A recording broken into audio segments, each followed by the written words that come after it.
Hello, it's your favorite astrologer. I'm my favorite astrologer, so I don't see why I shouldn't be yours too. I value myself. Well, I value myself as an astrologer at least. And as far as the rest, I don't want to get into that right now. This week we are going to reiterate what we value about ourselves. Yeah, we like something about ourselves. What a fucking shocker. And I'll explain why that is. How that pleasure and validation can be shocking. In fact, maybe we can shock ourselves into liking ourselves so much and be so content with ourselves that we won't have to use swear words for emphasis. I mean, no need to swear, right? If we are good enough as we are we not good enough as we are? Stella is Italian for star, and we're all cool Italian stars, are we not?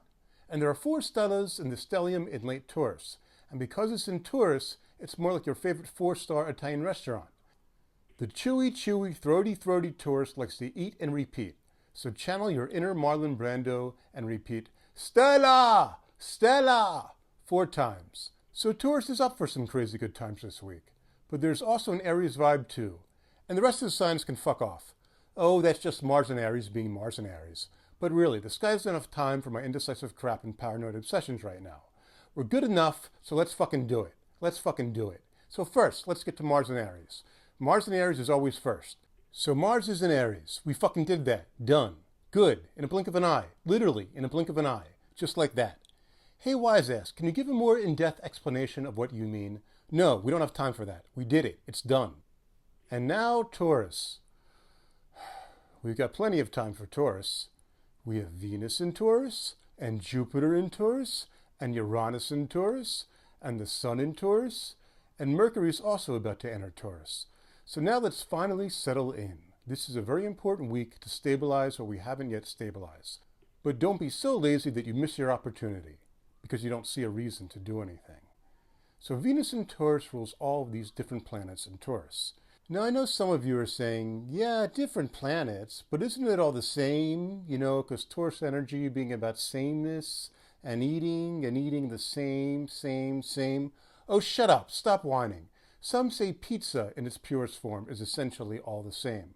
But it doesn't mean that many 91-year-olds out there still don't have their mind blown each and every time they eat it. So Taurus, especially Venus in Taurus, likes eating the same thing. So the fuck what? Simple pleasures are brilliant now. With Venus in Taurus, we have to know what's worth holding on to.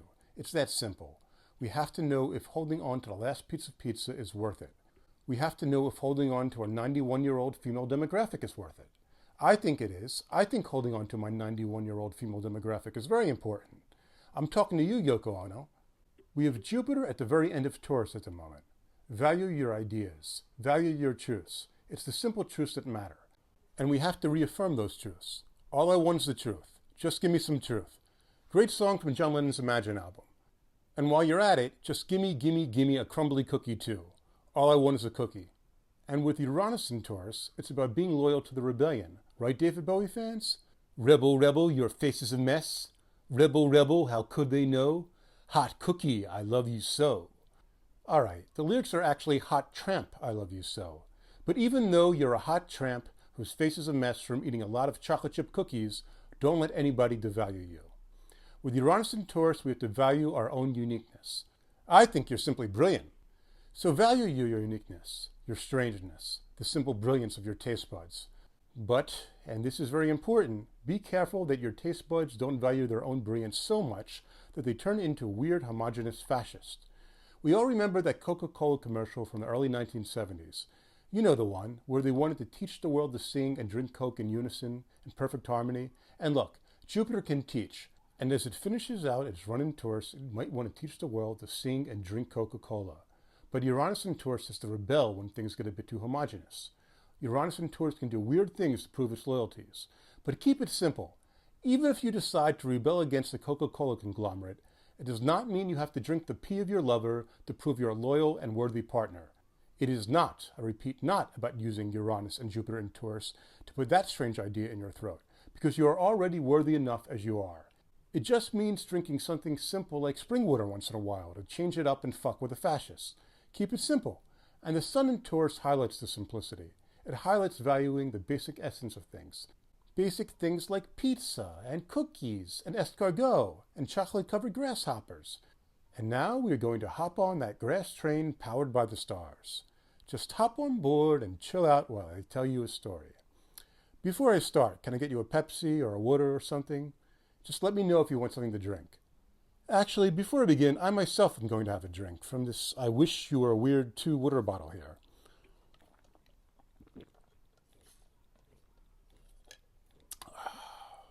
Okay, so I wanted to talk to you. You know, I really appreciate you being here and I value our time together and all. And I hope you appreciate and value the lesson of the stars. And yes, I do want to emphasize value because valuing the lessons and learning are very important this week. But I also want to emphasize that you are also a star. A massive fucking star. I'm not really even allotted the time to talk about how big of a star you are in these videos I do. But make no mistake, you are a big fucking star. Now you say, WiseAss, if I'm such a big fucking star, why don't I always feel like a big fucking star? Well, while I can't talk about what's going on with you specifically without knowing your birthday, birth year, and birth time, I will say that when the position of the current stars oppose the position of our natal stars, it can be a bit of an odd vantage point, looking in from the outside, you know? But that is not a reason to despair, because sometimes we need things to complement ourselves in order to fully realize our dreams and get the most out of ourselves in life. What? Why the suspicious look on your face? Well, WiseAss, this sounds like you really want to talk about yourself, yeah? And how the current sky is affecting you.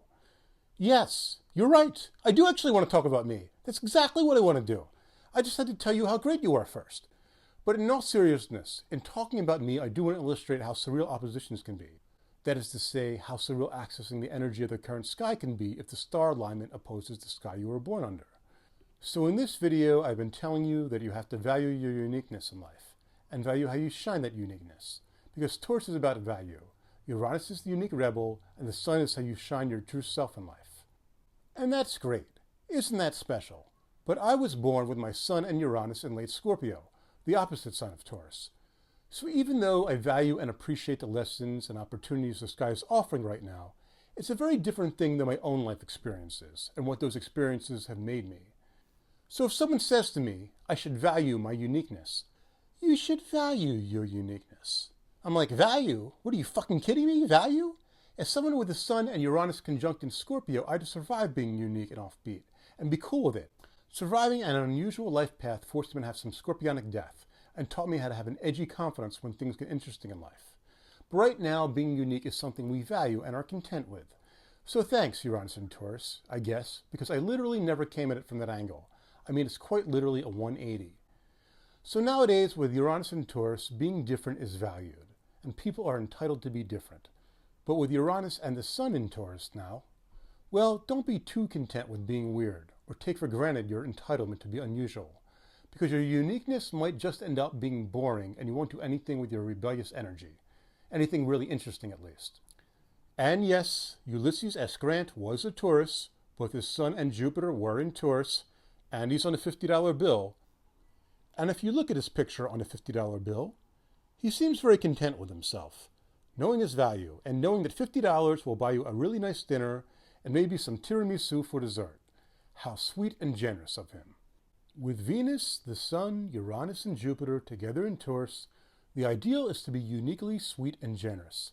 And sui generis, or sui generis, is a Latin phrase that means of its own kind, unique, which is essentially the meaning of the planet Uranus in astrology.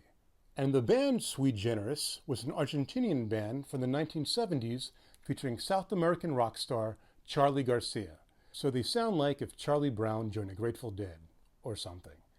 But in reality, Taurus is grateful to be alive, and enjoys the pleasure of being alive. Which leads me to a story. So I was at the train station the other day, and some woman approaches me, and she hands me a pamphlet. And she's telling me that we are all sinners, and we are all evil fucking shitbags, and that life on earth sucks, and we're all much better off dead. I'm paraphrasing a bit, but that was the gist, yeah? Oh, and according to her, that is what Jesus or God wants, and that she thinks we should look forward to that. So I said to her, look, lady, look, church lady, I don't believe that, and you saying that is disrespectful to whoever or whatever power you claim put you here on earth, saying that life on earth isn't good enough for you, that you don't value it. Because I looked at my birth records, and it said prognosis grave on them, and they were wrong, and I value being here. I'm grateful to be alive. I think it's pretty fucking fantastic that I could walk down the road into lush Taurus springtime on earth and enjoy life. And even enjoy the freedom of being able to fantasize about making out with an old church lady in an apple orchard. while we eat these sweet cosmic crisp apples. Ah, so crisp and cosmic-y these cosmic crisp apples are. Cosmic crisp apples, which you can also buy from the Acme supermarket. So yes, cosmic crispy old church lady, whisper sweet Jesus ramblings in my ear, like a shiksa goddess from a simpler time. So what point was I making again? Oh yeah, the simplicity of Venus, the Sun, Jupiter, and Uranus and Taurus can create a strange Amish paradise. That's what Weird Al was singing about. So enjoy this Amish paradise while it lasts, Weird Al Yankovic, because come June, Jupiter and friends will go into Gemini, the multitasking, trendy, handsy, hands-on sign of Gemini. And people will be preaching modern gospel while juggling neon apples, while giving hand jobs to yank you into a cult. Or maybe the missionaries know your G-spot is where you are vulnerable. What do you think the G in G-spot stands for? It stands for Gemini. So don't let someone use their fingers on your Gemini spot in a beckoning motion if they are beckoning you to join their cult. Now you say, wise ass, I don't think that's true. I don't believe that the G in G-spot stands for Gemini. Okay, actually the G in G-spot stands for Grafenberg. But Jupiter in Gemini will not let the facts get in the way of the current story. Jupiter in Gemini knows that you've got to be flexible with the truth in order to believe in your direction. Whatever gets you to where you need to be and when you need to be there. It's timing, baby. Now it's time for the moon transits. The moon moved into Leo on May 13th and is being ruled and squared by the sun in Taurus. The square will take place at 7:48 a.m. Eastern Time on Wednesday morning. Wait for it. Wait for it. If you want the drama, you've got to have the suspense first. Like the people that make a big show of being refreshed with a cold drink.